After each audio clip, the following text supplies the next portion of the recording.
Saudara-saudariku yang terkasih, salam sejahtera bagi kita semua.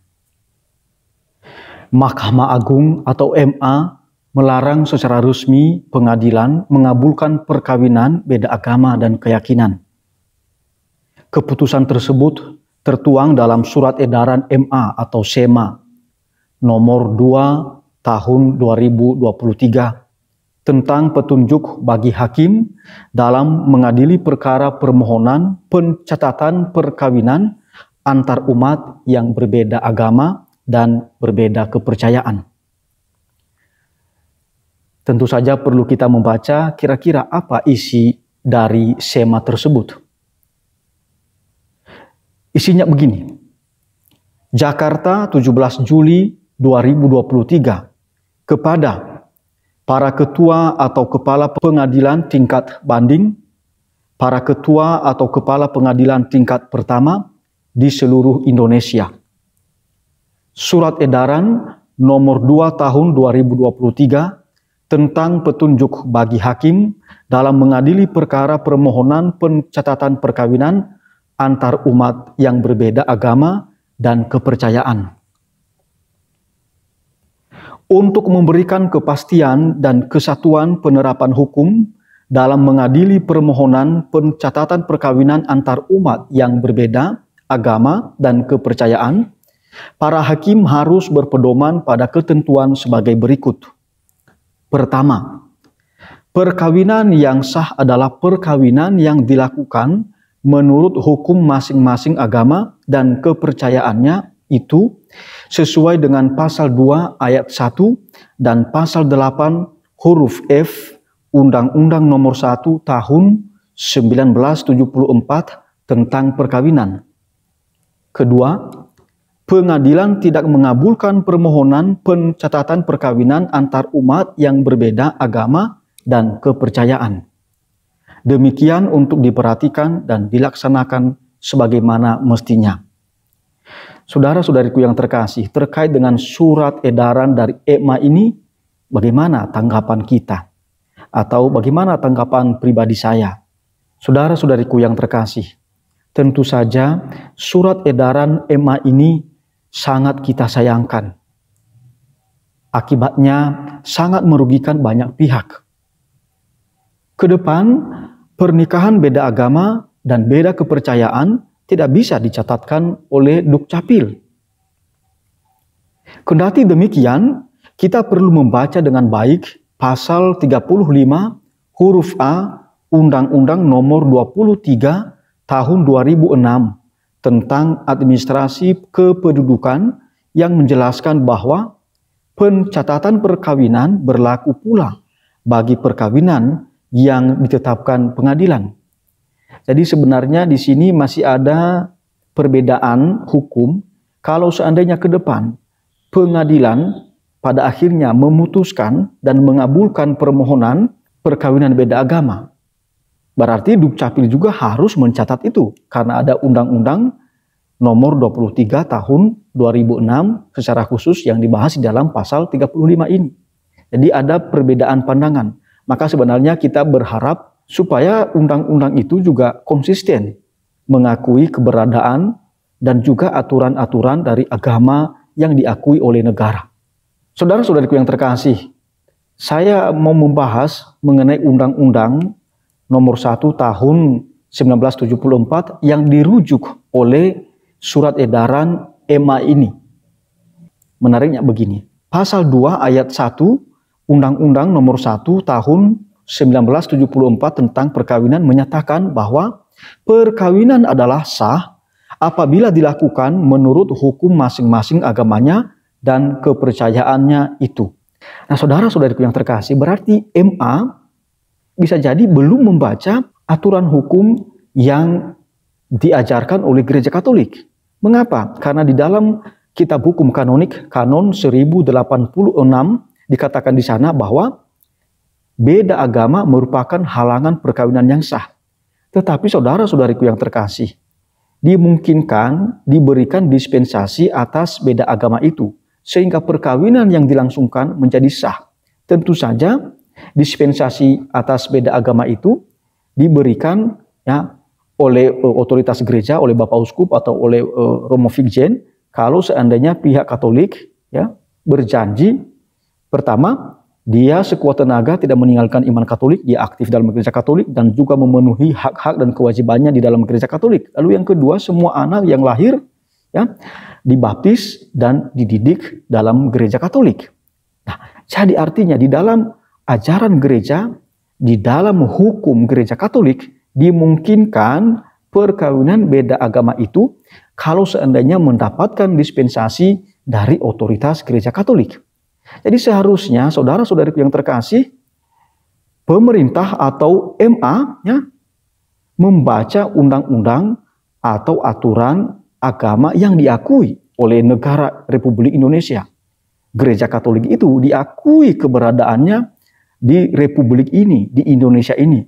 Maka mestinya juga sesuai dengan pasal 2 ayat 1 Undang-Undang nomor 1 tahun 1974 tentang perkawinan ini, maka mestinya juga kalau seandainya perkawinan beda agama itu pada akhirnya diakui sah oleh gereja Katolik, mestinya juga negara mengakui sah ya perkawinan yang dilangsungkan ini.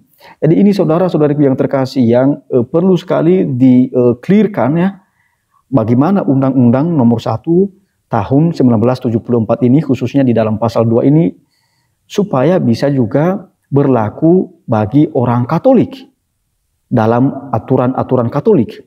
Saudara-saudariku yang terkasih, sebenarnya di dalam kitab hukum gereja Katolik ada satu lagi pasal lain yang berkaitan dengan perkawinan beda gereja. Ya, bisa jadi ditafsirkan kalau dalam Undang-Undang Republik Indonesia perkawinan beda agama, tapi sebenarnya di dalam hukum gereja itu perkawinan beda gereja antara Katolik dengan Protestan.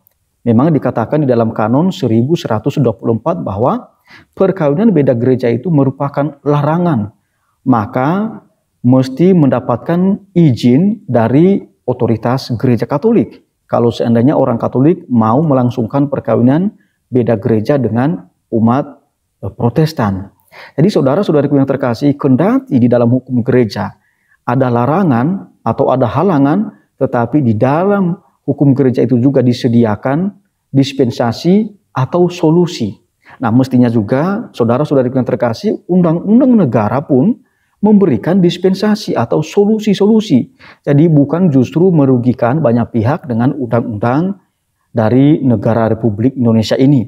Maka mudah-mudahan saudara-saudari kita yang berkarya, yang bekerja, yang melayani di MA mendengarkan paparan saya ini dan juga mau membaca aturan hukum yang ada di dalam agama yang diakui di negara Republik Indonesia ini.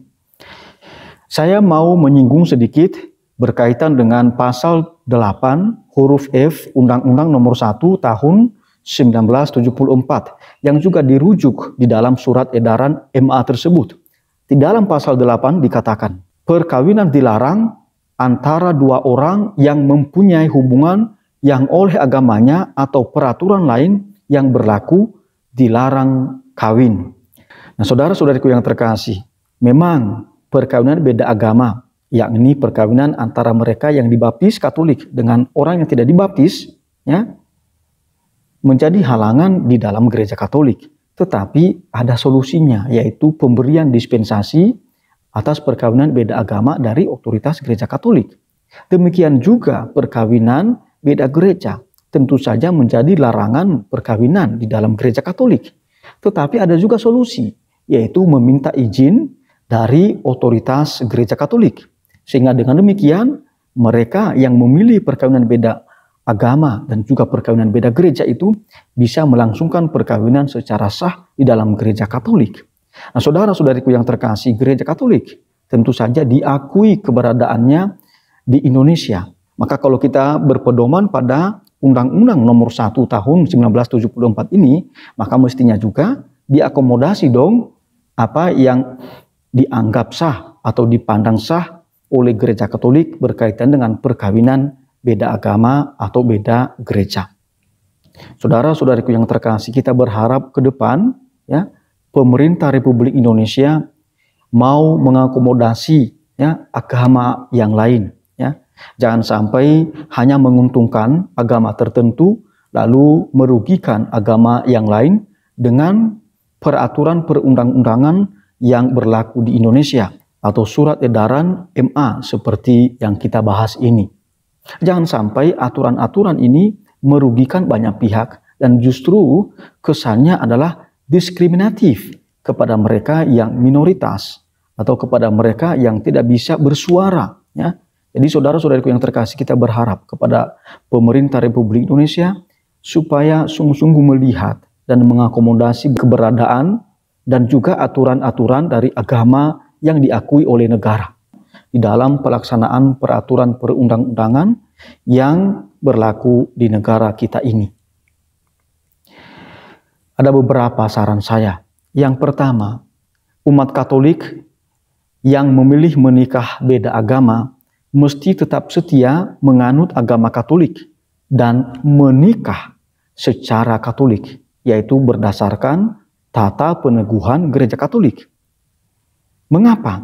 Sebab jika menikah dalam agama lain, berarti orang Katolik ini mesti pindah ke agama lain itu agar satu agama dengan pasangannya, atau agar tidak beda agama atau beda kepercayaan dengan pasangannya. Nah, ini yang harus diwanti-wanti. Jangan sampai secara administratif pun orang Katolik mau mengubah identitas agamanya. Jangan pernah, saudara-saudariku yang terkasih, setialah di dalam iman Katolik, ya. Jadi jangan sampai umat Katolik murtad atau meninggalkan iman akan Yesus Kristus karena undang-undang negara melarang nikah beda agama ini. Jadi ini saudara-saudariku yang diperjuangkan.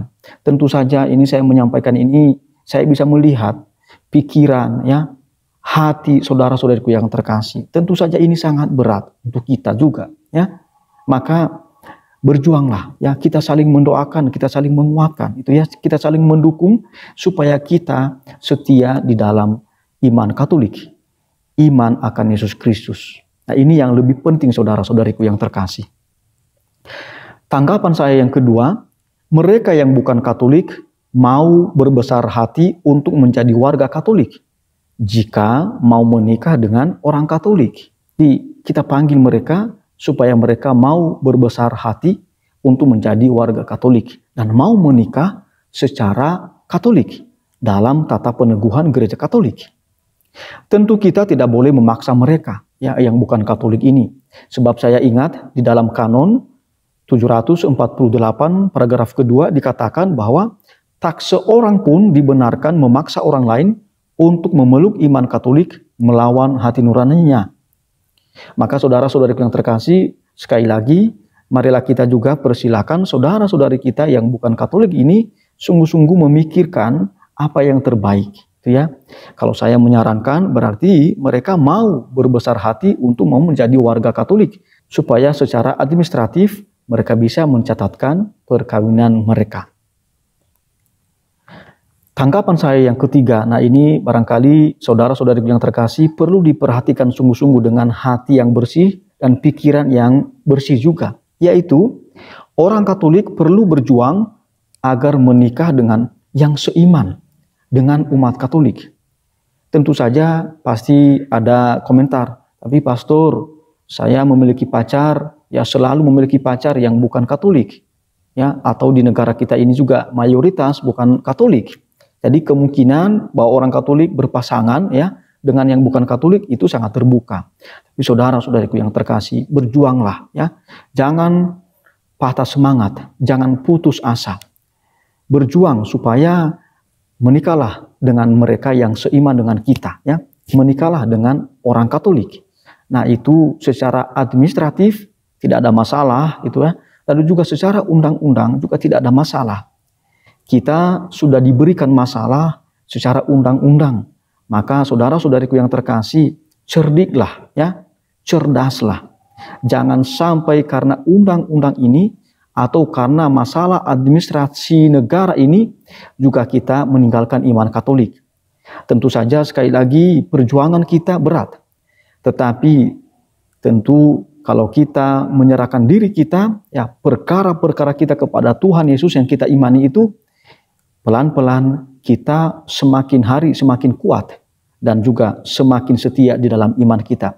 Saudara-saudariku yang terkasih, saya ingat dua kanon. Kanon 849 dikatakan di sana bahwa ketika kita menerima baptisan, kita dilahirkan menjadi putra-putri Allah dan juga kita digabungkan di dalam komunitas gereja. Kita menjadi tubuh mistik Kristus. Kita anggota dan Kristus menjadi kepala kita. Maka mestinya seumur hidup kita jangan sampai kita keluar dari komunitas gereja, keluar dari tubuh mistik Kristus itu. Marilah kita setia kepada kepala kita, kepada Tuhan kita, yaitu Yesus Kristus. Lalu kanon yang kedua adalah kanon 879. Dikatakan di sana bahwa semua orang Katolik yang sudah menerima sakramen penguatan tentu saja terikat kewajiban untuk mewartakan, untuk membela iman Katolik dalam perkataan dan juga perbuatan. Marilah kita sungguh-sungguh berjuang juga supaya jangan sampai kita meninggalkan iman kita ini karena undang-undang yang justru memberikan peluang kepada kita untuk meninggalkan iman kita. Jangan pernah saudara-saudara yang terkasih. Marilah kita membela iman kita, marilah kita setia di dalam iman kita, dan marilah kita juga membangun persekutuan di dalam komunitas gereja Katolik. Kita setia di dalam tubuh mistik Kristus. Kita sebagai anggota dan Kristus sebagai kepala kita. Saudara-saudariku yang terkasih, itu saja tanggapan saya. Mudah-mudahan saudara-saudariku yang terkasih tetap tegar dan setia di dalam iman Katolik. Marilah kita saling mendoakan. Tuhan memberkati. Amin.